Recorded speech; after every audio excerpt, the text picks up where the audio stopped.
et je mets comme ça. Et je vois Sylviane, pourquoi, je ne sais pas. Coucou.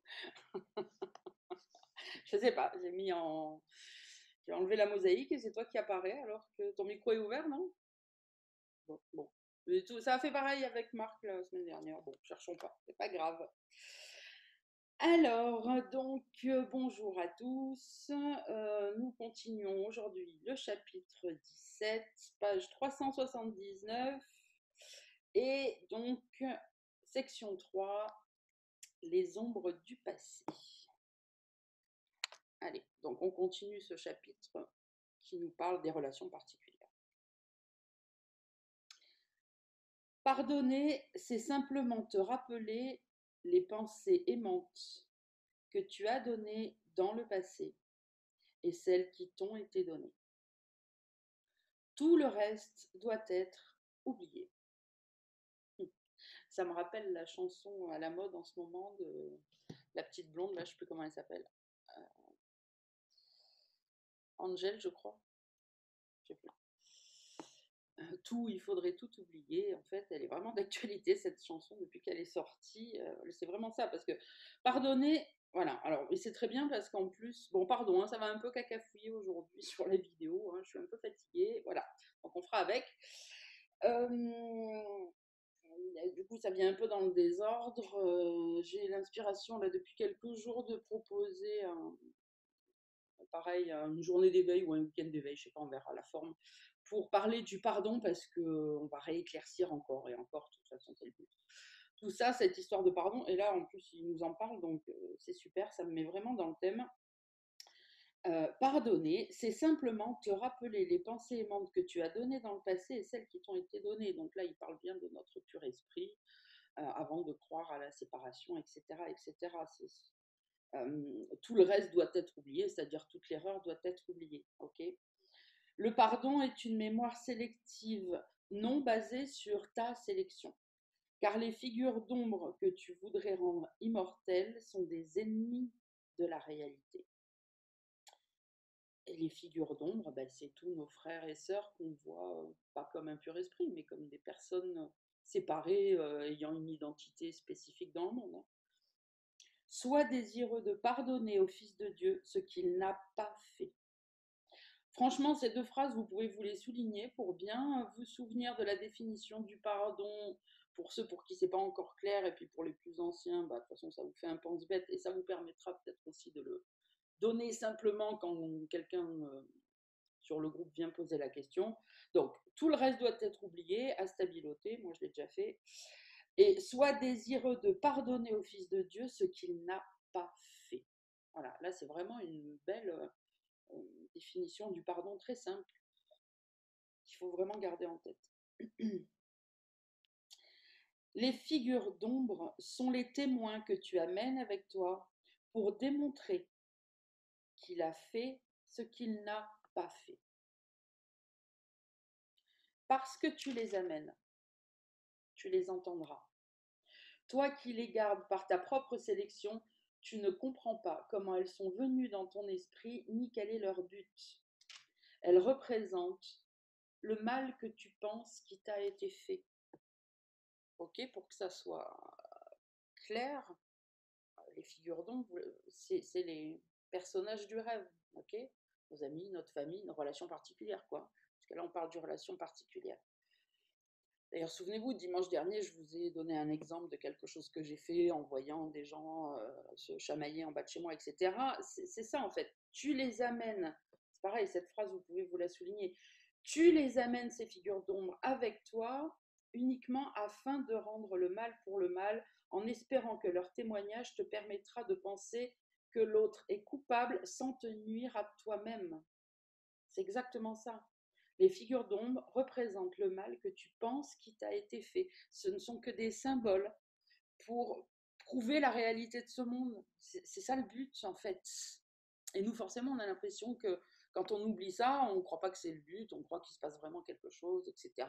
Et on imagine d'autres buts, et en plus on essaye d'analyser, de psychanalyser tout ça. Mais en fait, c'est vraiment ça. C'est C'est des preuves qu'on amène avec nous dans l'illusion. Pour se le prouver à nous-mêmes, hein, à personne d'autre en plus. Hein. Pour nous prouver à nous-mêmes que la séparation a bien eu lieu et qu'il se passe bien des trucs terribles en fait. Et puis évidemment, comme le but de la création de ce monde est de se cacher notre culpabilité inconsciente qui était trop douloureuse et on a voulu la projeter à l'extérieur, bah, du coup ça devient l'autre le problème et en fait tout ça se maintient en place comme ça. Donc je vais le relire à partir de la phrase 8 là en haut de la page. Toi qui les gardes, les figures d'ombre, par ta propre sélection, donc par rapport aux idées que tu crois réelles, tu ne comprends pas comment elles sont venues dans ton esprit ni quel est leur but. Elles représentent le mal que tu penses qui t'a été fait, puisque ce ne sont que des symboles, ce n'est qu'une représentation. Tu les amènes avec toi dans ton rêve uniquement afin de rendre le mal pour le mal, en espérant que leur témoignage te permettra de penser que l'autre est coupable sans te nuire à toi-même. Elle parle si clairement pour la séparation, et oui, que nul qui n'a pas l'obsession de garder la séparation ne pourrait pas les entendre.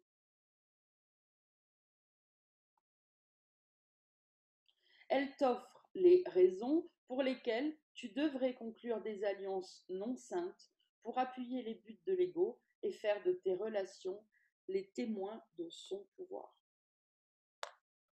Ce sont ces figures d'ombre qui voudraient rendre l'ego sain à tes yeux et t'enseigner que ce que tu fais pour le sauvegarder est réellement de l'amour.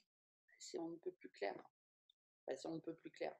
Ça peut être difficile à appréhender, mais là, c'est expliqué assez clairement. Quand ça paraît pas clair, c'est parce qu'il y a des résistances qui sont là, et c'est normal. Hein. À un moment donné, on a tous eu des résistances, on les fait sauter au fur et à mesure, mais en plus, ça vous donne des explications de plein de choses. Ce sont ces figures d'ombre qui voudraient rendre l'ego sain à tes yeux. C'est ce que tout le monde fait, tout le temps, au début. Hein, en voulant être un personnage spirituel dans le rêve, en voulant bien se comporter, être une bonne personne, meilleure que les autres, etc. Et même allant jusqu'à dire, comme souvent on l'entend dans les réseaux spirituels, mais alors dans ce cas-là, je vais aimer l'ego. Hein, puisque je ne suis qu'amour et il n'y a que l'amour qui existe, je vais aimer l'ego. Ne comprenant pas qu'en fait, ça ne fait que, que continuer à le garder en place. C'est comme ça qu'on lui donne le pouvoir, puisqu'on le rend réel. Parce qu'en fait, il n'y a pas à aimer l'ego, puisque l'ego n'existe pas. Il y a juste à le regarder en face et à se souvenir que c'est une hallucination dans notre esprit. Les seules choses qu'il y a à aimer, c'est le Fils de Dieu. C'est c'est ce que Dieu a créé, qui est caché derrière les ombres, et qu'on veut révéler. Ça oui, il faut l'aimer, malgré les ombres. Mais l'ego n'est pas réel. Vouloir l'aimer est une erreur. Vouloir l'aimer, d'ailleurs, c'est vouloir le rendre saint. C'est exactement ce qui est dit dans cette phrase que je relis. Ce sont ces figures d'ombre qui voudraient rendre l'ego saint à tes yeux et t'enseigner que ce que tu fais pour le sauvegarder, l'ego, est réellement de l'amour. Ces figures d'ombre parlent toujours pour la vengeance, et toutes les relations dans lesquelles elles entrent sont totalement insanes.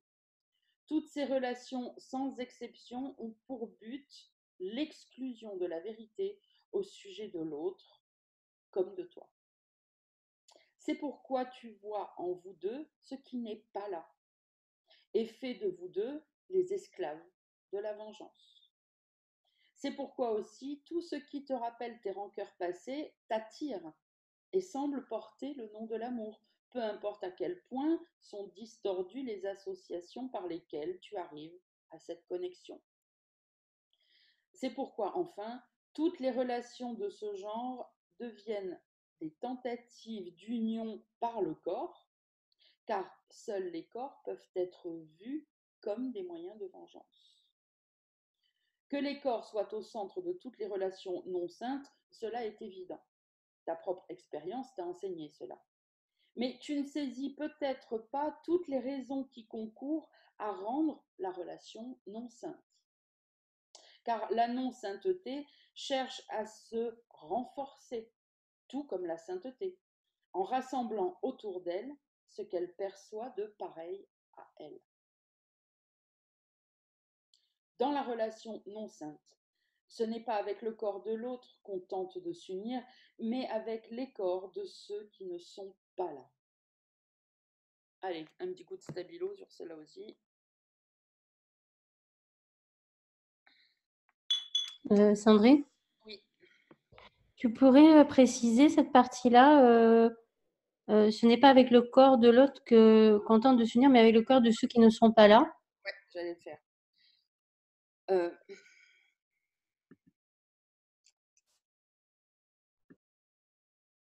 ce n'est pas avec le corps de l'autre, parce qu'évidemment, dans la relation, d'abord, c'est toujours deux par deux, en général, ça commence par deux,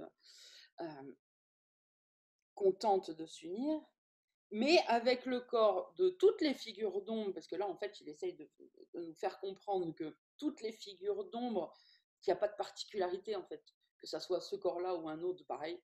C'est pareil, puisqu'il vient de nous expliquer avant que la raison est la même pour tout. Nous, on fait une différence entre l'amoureux, l'enfant, la copine, la connaissance, en mettant des degrés, etc. Mais là, en fait, ce qu'il est en train de nous dire, c'est qu'on n'est pas en train d'essayer de s'unir avec le corps de l'autre spécifiquement, que ça soit amoureusement ou même amicalement, hein, on ne parle pas forcément que de la relation sexuelle, hein, je veux dire prendre quelqu'un dans les bras, lui faire un câlin, c'est pareil, c'est une tentative d'union par le corps, hein, c'est pareil. Mais en fait, ce qu'on essaye de faire, c'est de s'unir avec le corps de tous ceux qui ne sont pas là, peu importe que ça soit celui-là ou un autre, en fait. Et d'ailleurs, si on essaye de s'unir avec un corps ou plusieurs corps, hein, on peut faire un câlin général aussi, mais c'est parce qu'on a oublié qu'ils ne sont pas là. Si c'était clair dans ton esprit que le corps n'est pas là, tu n'aurais même pas envie de le prendre dans tes bras, en fait. Tu comprends? Et c'est ce que j'ai. Je vais le formuler autrement. C'est ce que le Saint-Esprit a commencé à nous enseigner avec ce fameux week-end d'éveil.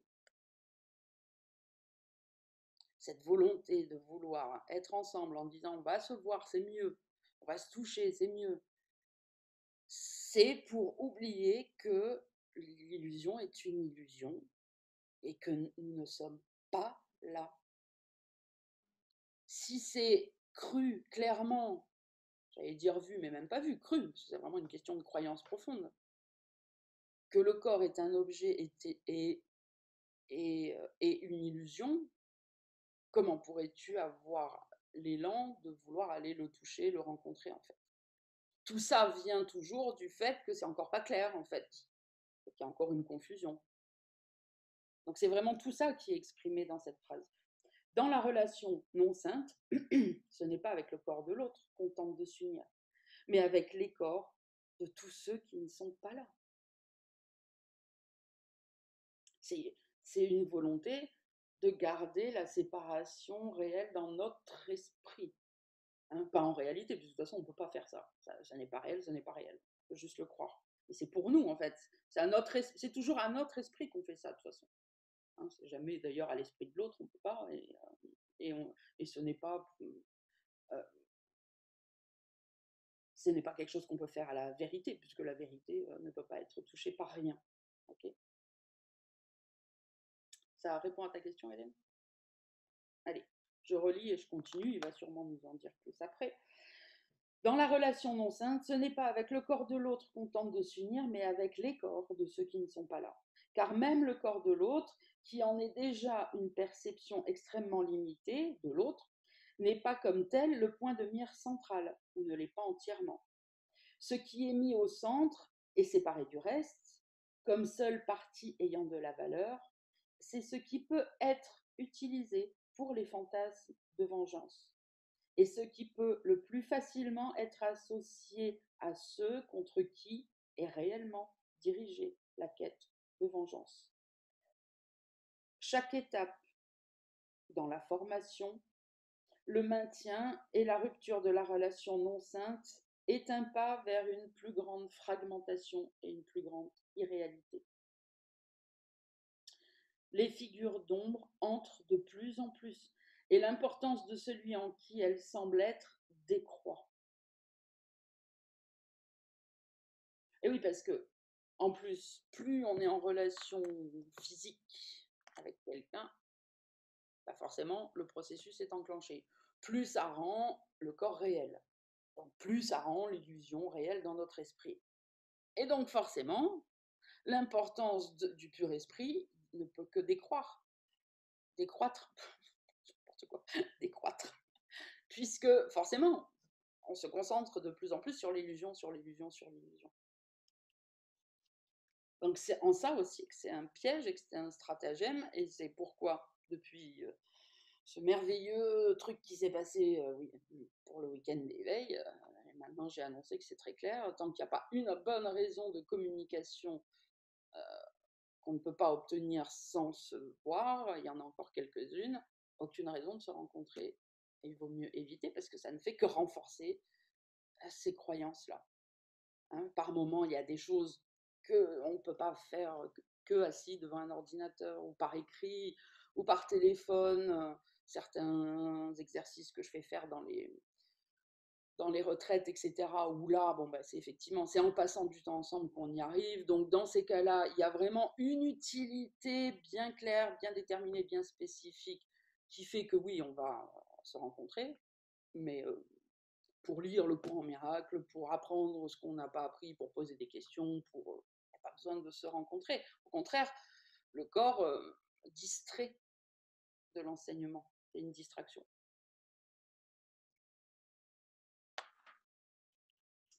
On continue. Le temps n'est certes pas l'ami de la relation non sainte, car le temps est cruel aux mains de l'ego, comme il est bon quand il est utilisé pour la douceur. L'attraction de la relation non sainte commence à pâlir et presque aussitôt est remise en question. Une fois qu'elle est formée, le doute doit y entrer, parce que son but, de rendre l'illusion réelle, est impossible. L'idéal de la relation non sainte devient donc une relation dans laquelle la réalité de l'autre n'entre pas du tout pour ne pas gâcher le rêve.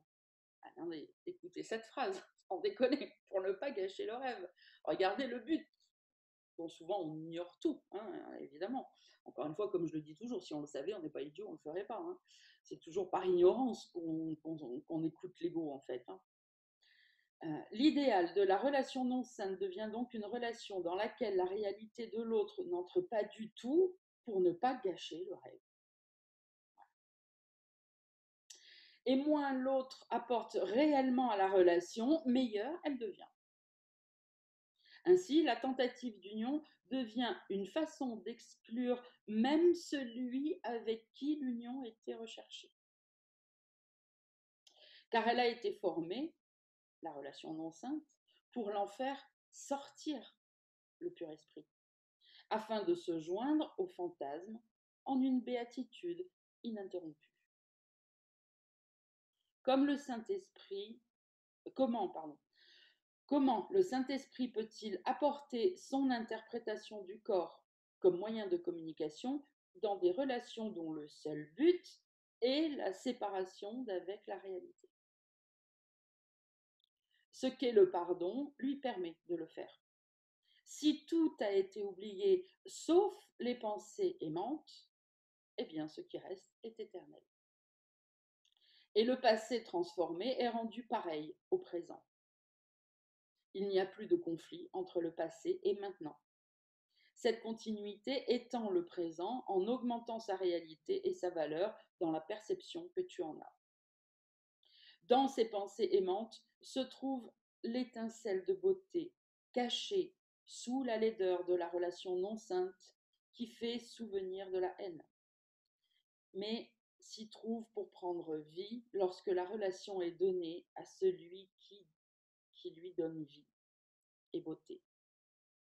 Voilà pourquoi l'expiation est centrée sur le passé, qui est la source de la séparation. Et là où elle doit être défaite, la séparation, eh bien, c'est dans le passé. Car la séparation doit être corrigée là même où elle a été faite. L'ego cherche à résoudre ces problèmes, non pas à leur source, mais là où ils n'ont pas été faits. Ainsi, il cherche à garantir qu'il n'y aura pas de solution. Le Saint-Esprit veut seulement rendre ses solutions complètes et parfaites. Donc, il cherche et trouve la source des problèmes où elle est. Et là, il la défait. Et à chaque étape dans son défaire, la séparation est de plus en plus défaite et l'union rendue plus proche. Aucune des raisons pour la séparation n'entraîne en lui la moindre confusion. Tout ce qu'il perçoit dans la séparation, c'est qu'elle doit être défaite. Point.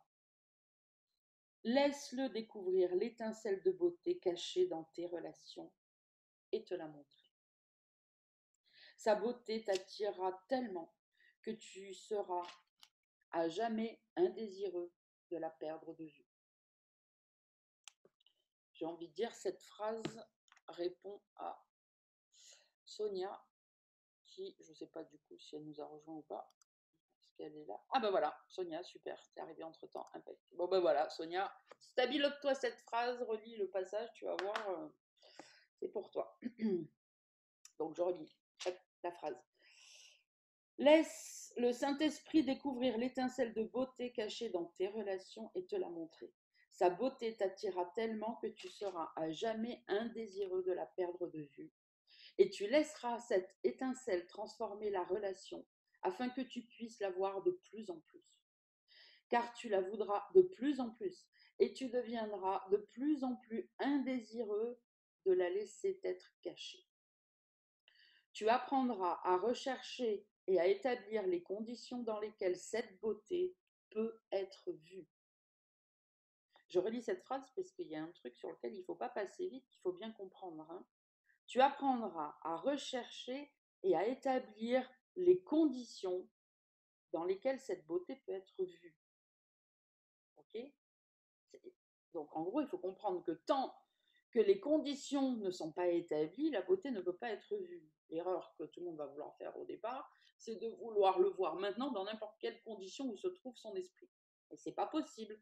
Il vient de dire, d'abord, il faut apprendre à chercher, à établir les conditions dans lesquelles cette beauté pourra être vue, peut être vue.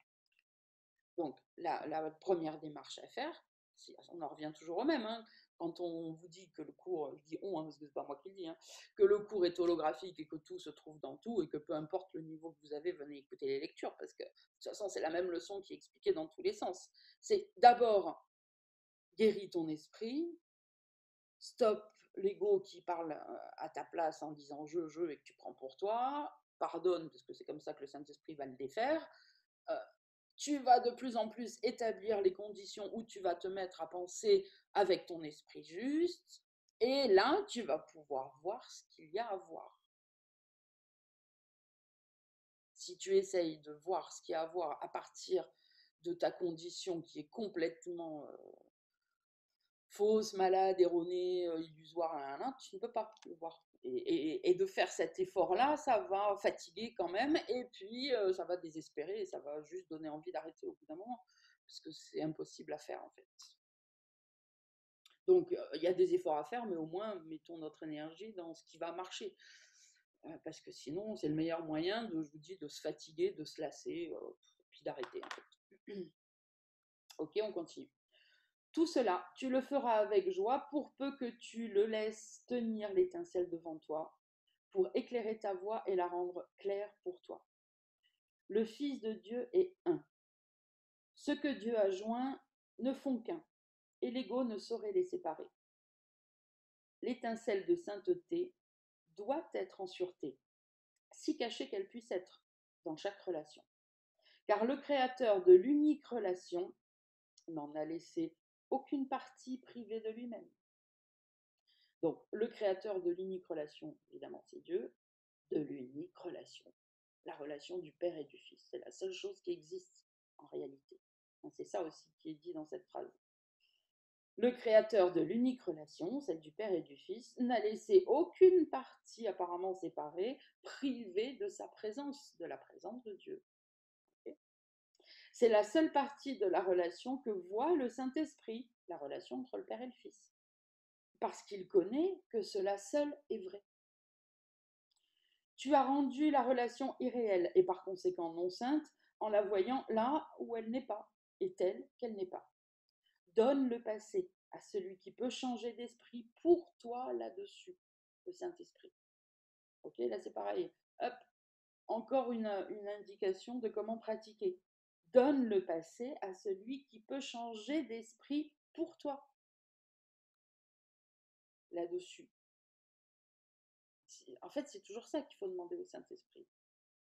Donne-moi ton désir, donne-moi ta foi, donne-moi ta vue, donne-moi. Voilà, parce que c'est lui qui va le faire pour nous, en fait. Tant qu'on veut le faire, nous, à part de lui, on n'a pas compris, en fait. Et ça ne marchera pas. Et c'est souvent l'erreur, en fait. Et du coup, après, ça devient même. Il y a même une volonté de vouloir soi-même entendre le Saint-Esprit indépendamment des autres. C'est ça qui devient plus important. Après, il y a encore un truc qui peut se retourner. On l'a vu avec Cricri hier, d'ailleurs. C'était quoi? C'était. Ah oui, voilà. Je ne veux pas laisser le Saint-Esprit faire ce qu'il y a à faire dans le monde à ma place. Alors, c'est pas le bon mot. Prendre les décisions qu'il y a à prendre. Je veux que le Saint-Esprit m'enseigne à être le Saint-Esprit, à part de lui, pour que moi, à mon tour, je puisse prendre les bonnes décisions dans le monde. Je ne sais pas si vous voyez la nuance. Et c'était génial, on l'a vu hier avec Cricri. Donc en fait, au lieu d'avoir la volonté de se soumettre au Saint-Esprit et à Dieu, parce qu'on a compris que de toute façon ça va être notre bonheur, donc voilà, quand c'est encore pas clair, c'est je veux entrer en relation avec le Saint-Esprit pour qu'il m'apprenne à être maître de moi-même en fait, et à prendre les bonnes décisions et à être à son niveau en fait. Mais ça ne demande que de la séparation encore. Donc il y a une grosse différence là-dessus, et là vraiment dans cette phrase, ça ressort en fait, parce que merde, du coup, je l'ai perdu. Donne le passé, voilà. Donne le passé à celui qui peut changer d'esprit pour toi là-dessus. Voilà. Mais d'abord, assure-toi de comprendre pleinement ce que tu as fait représenter le passé. Ce que tu as fait représenter le passé et pourquoi. Ouais. Ouais. Mais d'abord, assure-toi de comprendre pleinement pourquoi tu as fait représenter le passé ainsi, en fait. Bon, c'est pas très français cette traduction, mais peu importe. Vous avez compris le truc. Donc il faut d'abord comprendre pourquoi on a fait ci, ça, pourquoi c'est comme ça, pourquoi on en est là, etc. Et puis après, évidemment que nous, on ne peut pas réparer, mais on a le Saint-Esprit, on lui demande de le faire pour nous.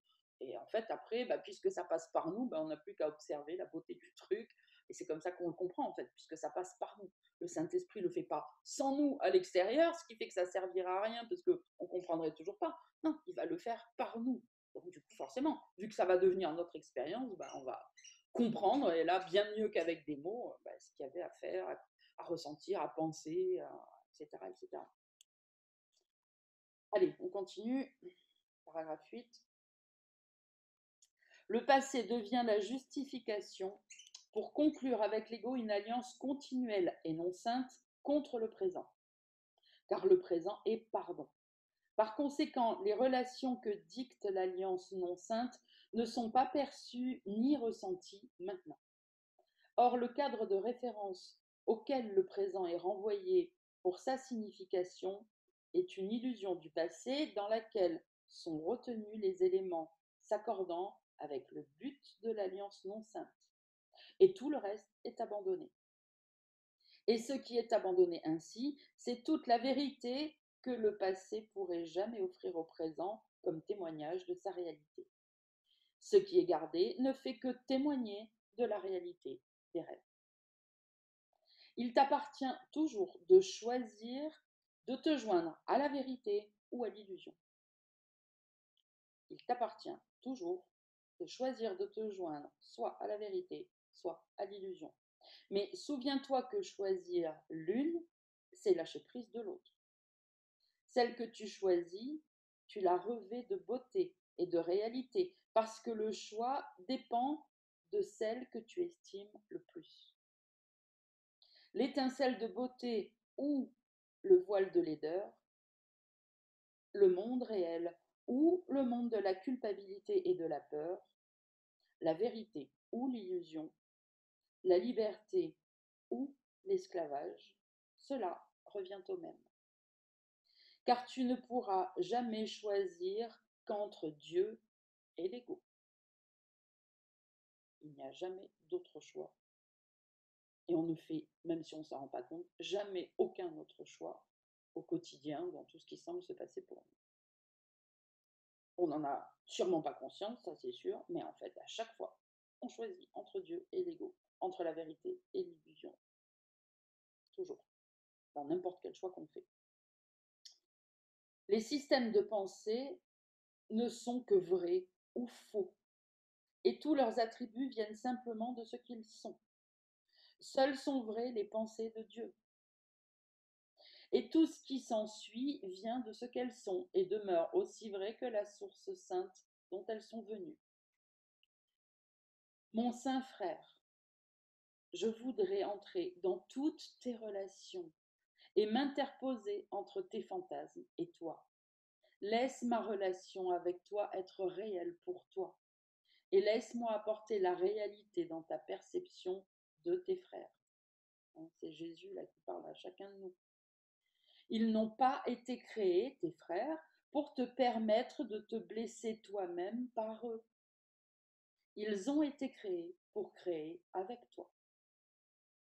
C'est cette vérité que je voudrais interposer entre toi et ton but de folie. Ne sois pas séparé de moi et ne laisse pas le saint but d'expiation se perdre pour toi dans des rêves de vengeance. Les relations qui chérissent de tels rêves m'ont exclu.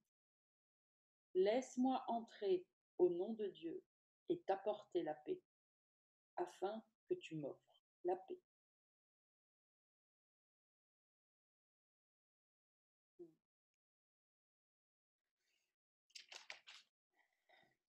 Pour ce dernier paragraphe, relisez-vous-le ce soir tranquillement avant d'aller vous coucher. Endormez-vous avec ça. Ok. Bon, on va lire encore. Oui. Allô, Sandrine? Oui. Marc? À partir de la phrase 10, là, j'ai un peu perdu. Là, j'avoue, là, en paragraphe 10, là, j'avoue que celui-là, là, attends, la phrase ou le paragraphe? Le paragraphe, excuse-moi, le paragraphe 10. Là, oui.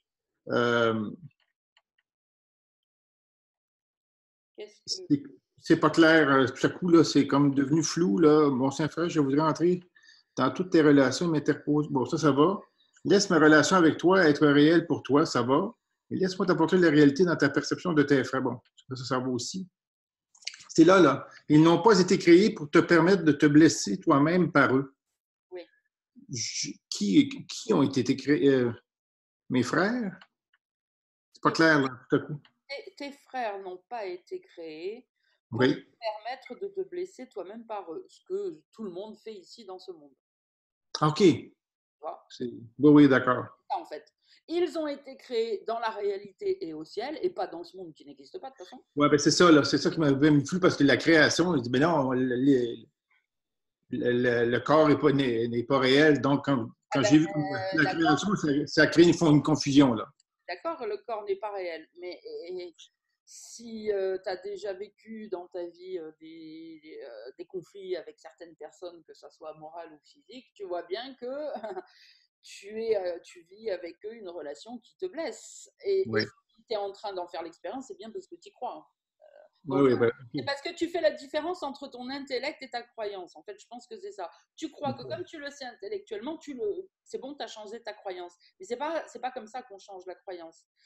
C'est quand l'expérience change qu'on peut s'apercevoir après que la croyance a été changée, parce que quoi que tu saches là, clairement, intellectuellement, à tel point que tu pourrais aller le dire à quelqu'un qui te poserait la question, non, le corps n'est pas réel, non, ce monde n'existe pas, etc., etc.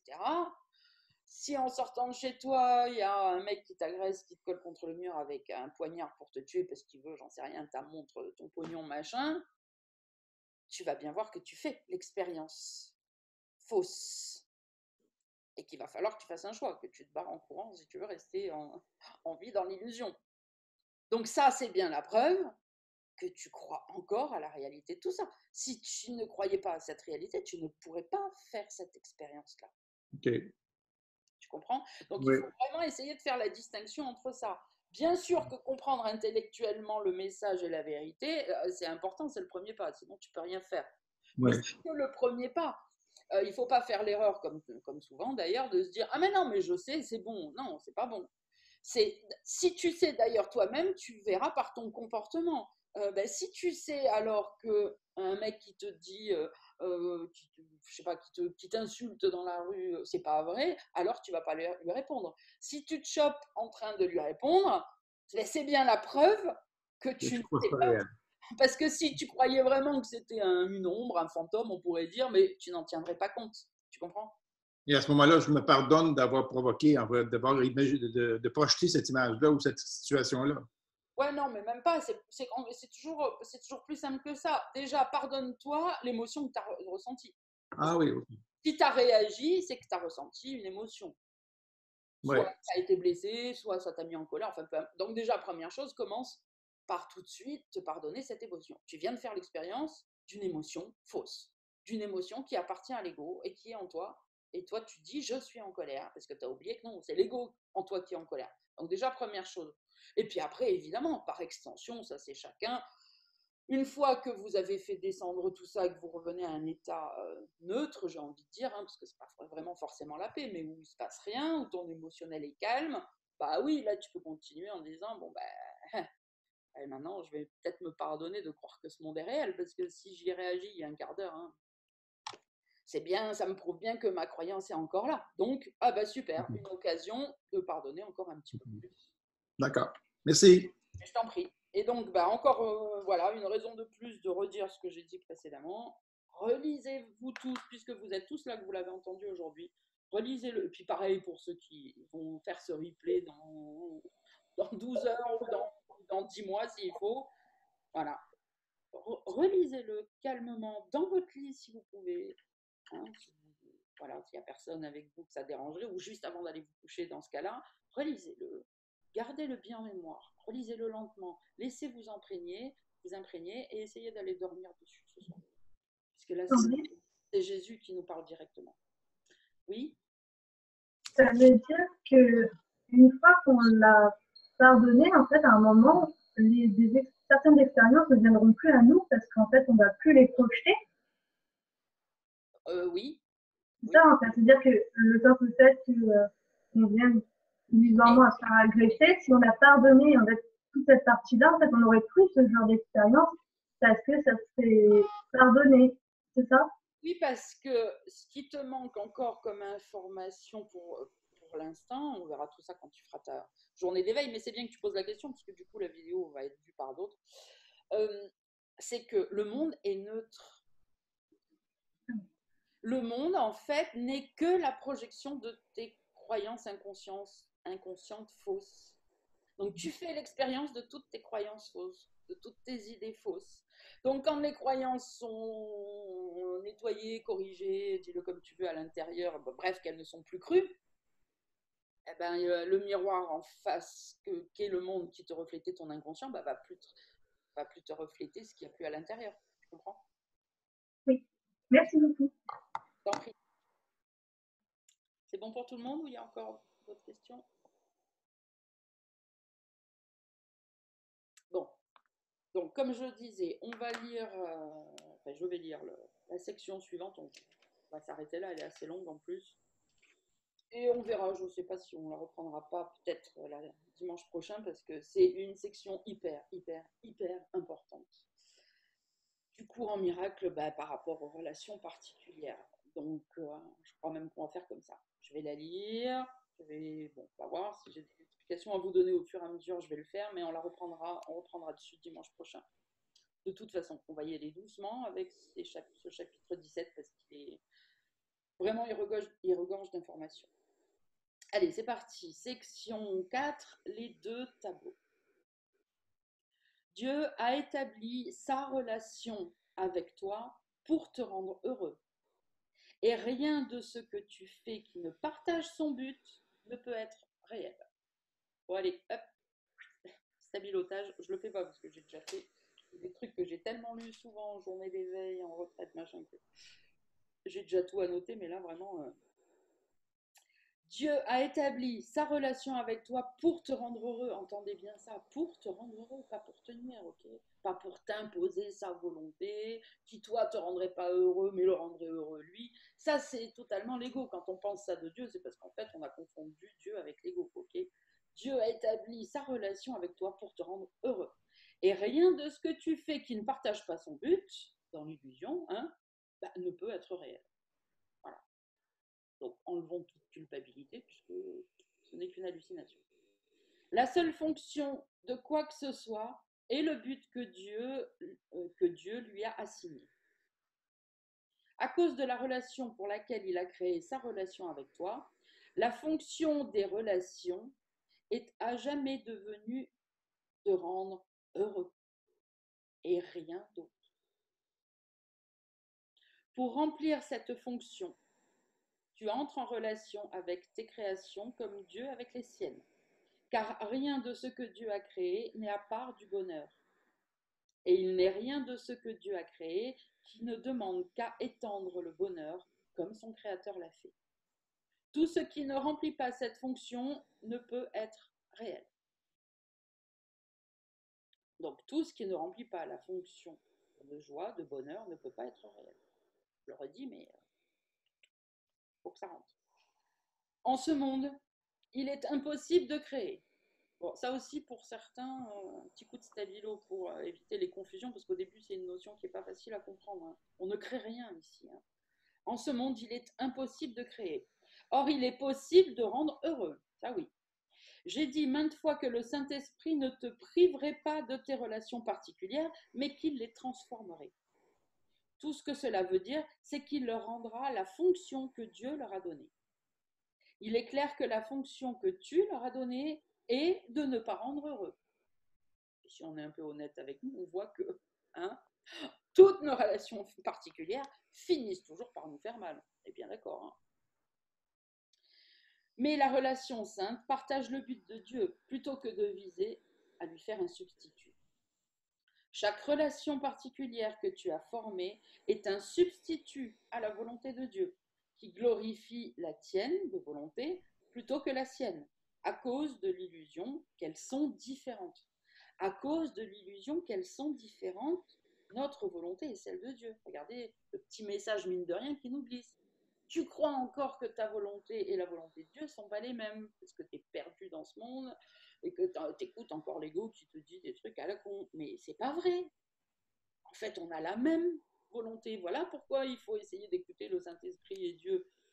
Ce n'est qu'une formule de dire on va faire sa volonté, oui, parce que pour l'instant on n'a pas l'impression que c'est la nôtre, mais en fait, comme je l'ai dit tout à l'heure, c'est la nôtre. Il ne va pas nous imposer un truc parce qu'il serait tyrannique, qui nous ferait souffrir. Bien sûr que non, en fait, qui nous demande juste d'écouter, comme une maman le ferait avec son enfant, qui sait quoi. Je vais dire, mais arrête, ne fais pas ça. Je le sais que tu vas te faire mal, je l'ai fait avant toi. Je le sais, écoute-moi. Alors évidemment, le gamin, il a l'impression que maman est tyrannique et qu'elle veut imposer sa volonté pour se faire du bien à elle, sans se soucier si ça lui fait du bien à lui. Mais c'est faux. Donc là, c'est pareil. C'est comme ça qu'il faut essayer de voir ce truc. Ah. Clac. Alors, j'en étais où?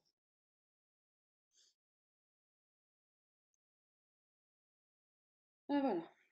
Bon, allez, je reprends le paragraphe 2, ça ira plus vite. En ce monde, il est impossible de créer. Or, il est possible de rendre heureux. J'ai dit maintes fois que le Saint-Esprit ne te priverait pas de tes relations particulières, mais qu'il les transformerait. Tout ce que cela veut dire, c'est qu'il leur rendra la fonction que Dieu leur a donnée. Il est clair que la fonction que tu leur as donnée est de ne pas rendre heureux. Mais la relation sainte partage le but de Dieu, plutôt que de viser à lui faire un substitut. Chaque relation particulière que tu as formée est un substitut à la volonté de Dieu qui glorifie la tienne de volonté plutôt que la sienne, à cause de l'illusion qu'elles sont différentes. Tu as formé des relations très réelles, même en ce monde. Or, tu ne les reconnais pas parce que tu as donné une telle prédominance à leur substitut que lorsque la vérité t'appelle, ce qu'elle fait constamment, tu réponds par un substitut. Chaque relation particulière que tu as formée vise comme but fondamental à t'occuper l'esprit si complètement que tu n'entendes pas l'appel de la vérité. Hop, stabilo sur celle-là.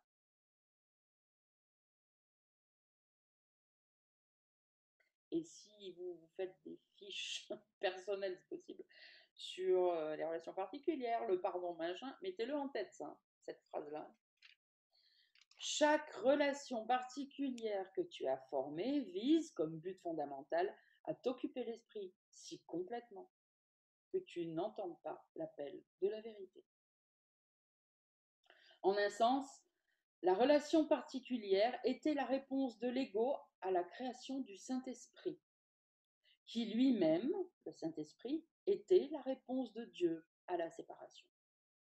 Car même si l'ego ne comprenait pas ce qui avait été créé, il avait conscience d'une menace.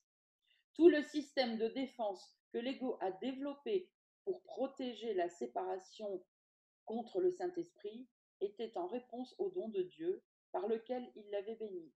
Et sa bénédiction lui permettait d'être guéri. Cette bénédiction tient en elle-même la vérité sur tout. Et la vérité, c'est que le Saint-Esprit est en étroite relation avec toi parce qu'en lui, t'es rendu ta relation avec Dieu. La relation avec lui n'a jamais été rompue parce que le Saint-Esprit n'a jamais été séparé de personne depuis la séparation. Par lui, toutes tes relations saintes ont été soigneusement préservées afin qu'elles remplissent le but de Dieu pour toi. L'ego est toujours à l'affût des menaces. Et la partie de ton esprit dans laquelle l'ego a été accepté est très anxieuse de préserver sa raison comme elle la voit. Elle ne se rend pas compte qu'elle est totalement insane. Et tu dois te rendre compte de ce que cela signifie exactement si tu veux être ramené à la santé d'esprit. Ceux qui sont insanes protègent leur système de pensée, mais ils le font d'une façon insane. Et toutes leurs défenses sont aussi insanes que ce qu'elles sont censées protéger. Il n'y a rien dans la séparation, aucune partie, aucune raison, aucun attribut qui ne soit insane.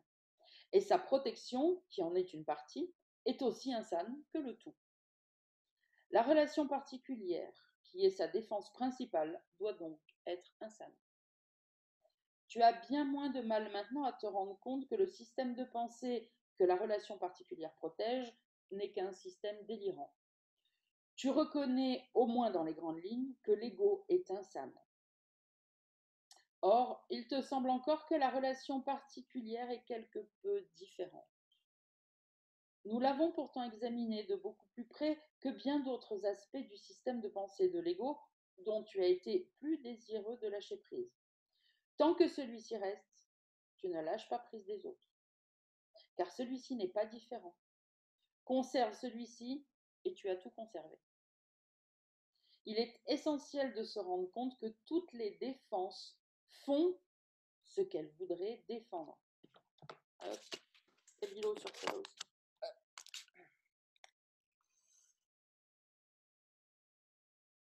Il est essentiel de se rendre compte que toutes les défenses font ce qu'elles voudraient défendre.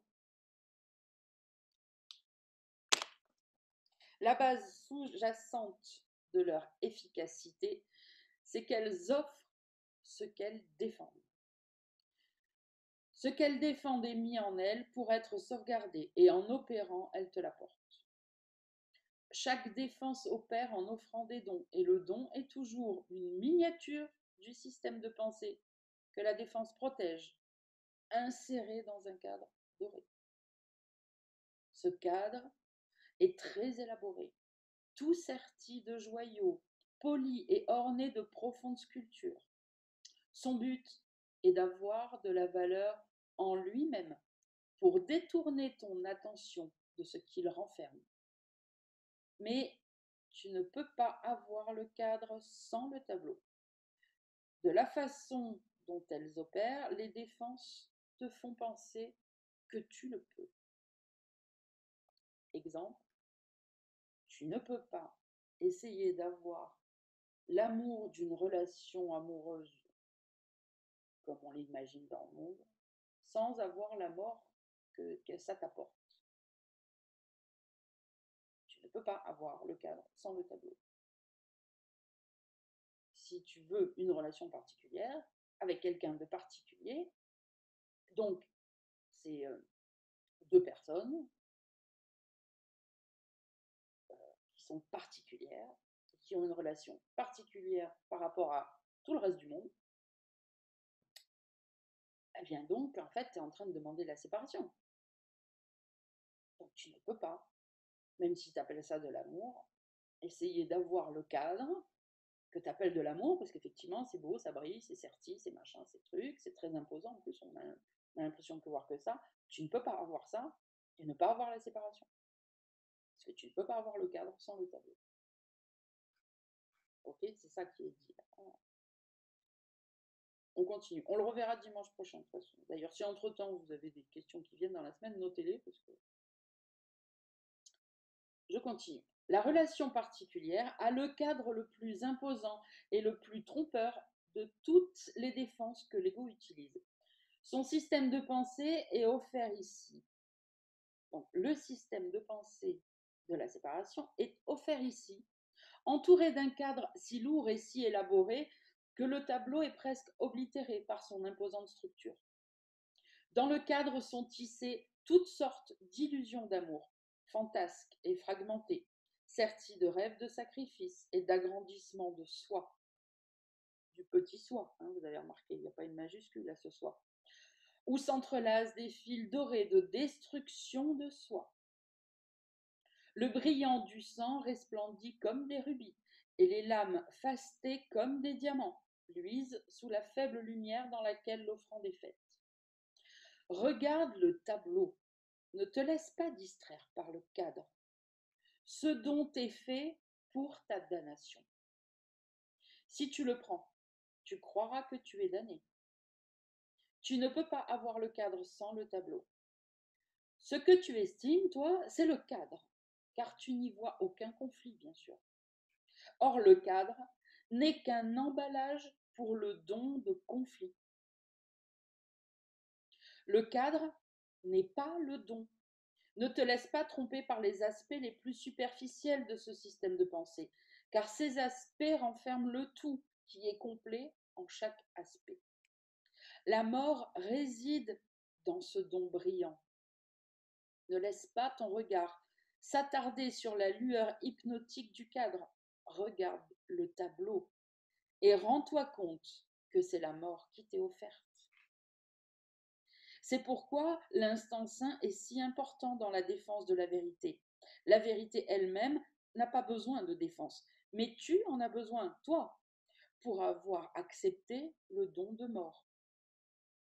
Quand tu acceptes une idée aussi dangereuse pour la vérité, toi qui es la vérité, tu menaces la vérité de destruction. Et ta défense doit maintenant être entreprise pour garder la vérité entière. La puissance du ciel, l'amour de Dieu, les larmes du Christ et la joie de son éternel pur esprit sont tous rassemblés pour te défendre contre ta propre attaque.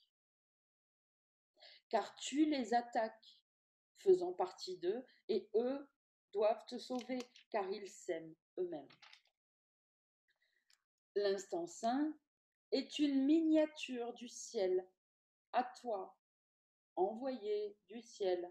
Tiens, j'ai vu tout à l'heure qu'il y avait Ludo, on en a parlé dans ta journée d'éveil. J'ai parlé de bande-annonce, miniature, voilà, c'est ça. Ce passage-là, note-le, ça complétera de répondre à la question que je t'ai faite ce jour-là. Je relis. L'instant saint est une miniature du ciel, à toi, envoyé du ciel. C'est aussi un tableau inséré dans un cadre.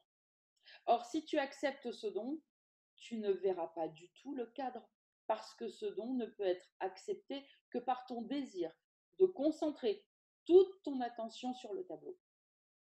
L'instant saint est une miniature de l'éternité. C'est un tableau de l'intemporel, inséré dans un cadre de temps. Si tu te concentres sur le tableau, tu te rendras compte que c'est seulement le cadre qui t'a fait penser que c'était un tableau. Sans le cadre, tu vois le tableau pour ce qu'il représente. Car de même que le système de pensée de l'ego réside tout entier dans ses dons, de même, le ciel tout entier réside en cet instant, emprunté à l'éternité et inséré pour toi dans le temps. 2 dons te sont offerts. Chacun est complet et ne peut être accepté partiellement. Chacun est un tableau de tout ce que tu peux avoir vu de façon très différente. Tu ne peux pas comparer leurs valeurs en comparant un tableau à un cadre. Tu dois seulement comparer les tableaux, sinon la comparaison est entièrement insignifiante. Souviens-toi que le don, c'est le tableau, pas le cadre. Et sur cette base seulement, tu es réellement libre de choisir. Regarde les tableaux, tous les deux. L'un est minuscule, difficile à voir sous les lourdes ombres de son encadrement énorme et disproportionné. L'autre, au cadre léger, suspendu en pleine lumière, est beau à regarder pour ce qu'il est. Toi qui as tant essayé, et qui essayes encore, de faire entrer le meilleur tableau dans le mauvais cadre, et ainsi de combiner ce qui ne peut pas être combiné, accepte ceci et réjouis-toi. Ces 2 tableaux sont parfaitement encadrés pour ce qu'ils représentent. L'un est encadré pour être flou et ne pas être vu. L'autre est encadré pour une parfaite clarté. Le tableau des ténèbres et de la mort devient de moins en moins convaincant au fur et à mesure que tu le cherches parmi tout cet emballage. Chaque fois que l'une de ces pierres insensées qui du cadre semblait briller dans les ténèbres est exposée à la lumière, elle devient terne et sans vie, et cesse de te distraire du tableau. Et finalement, tu regardes le tableau lui-même et tu vois que, sans la protection du cadre, il n'a aucune signification. L'autre tableau est encadré légèrement, car le temps ne saurait contenir l'éternité. Là, il n'y a aucune distraction. Le tableau du ciel et de l'éternité devient de plus en plus convaincant au fur et à mesure que tu le regardes. Et maintenant, parce que tu les compares réellement, une transformation des 2 tableaux peut enfin se produire. Chacun est mis à sa juste place lorsque les 2 sont vus en relation l'un avec l'autre. Le tableau des ténèbres, porté à la lumière, n'est plus perçu comme apeurant, mais le fait que ce n'est qu'un tableau a finalement fait son chemin en toi. Et ce que tu vois là, tu le reconnaîtras pour ce que c'est, un tableau de ce que tu penses est réel et rien de plus, car au-delà de ce tableau, tu ne verras rien. Le tableau de lumière, d'une manière on ne peut plus claire et contrastante, est transformé en ce qui se trouve au-delà du tableau. En regardant cela, tu te rends compte que ce n'est pas un tableau, mais une réalité. Ce n'est pas la représentation figurée d'un système de pensée, mais c'est la pensée même. Ce qu'il représente est là. Le cadre alors s'efface doucement, et Dieu remonte à ta mémoire, t'offrant la création tout entière en échange de ton petit tableau, qui est sans aucune valeur et entièrement dépourvu de signification. Lorsque Dieu s'élève à sa juste place, et toi à la tienne, tu fais à nouveau l'expérience de la signification de la relation et tu connais qu'elle est vraie. Élevons-nous ensemble en paix vers le Père, en l'élevant dans nos esprits. Nous gagnerons tout en lui donnant la puissance et la gloire, ne gardant plus aucune illusion sur l'endroit où elles sont. Elles sont en nous par son élévation. Ce qu'il a donné est à lui. Cela brille en chaque partie de lui, comme dans le tout. Toute la réalité de ta relation avec lui réside dans notre relation réciproque. L'instant saint, lui, de la même façon sur toutes les relations, car en lui, elles ne font qu'un. Car ici, il n'y a ici, car il n'y a ici que la guérison, déjà complète et parfaite. Car Dieu est ici, et là où il est, ne peuvent être que le parfait et le complet.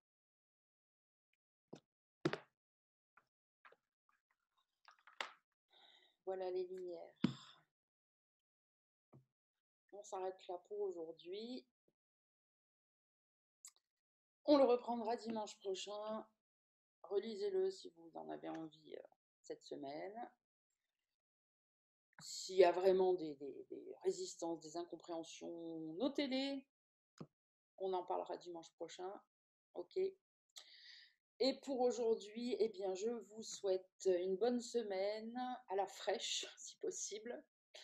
Prenez soin de votre esprit et à dimanche prochain. Je vous aime. Bisous, bisous.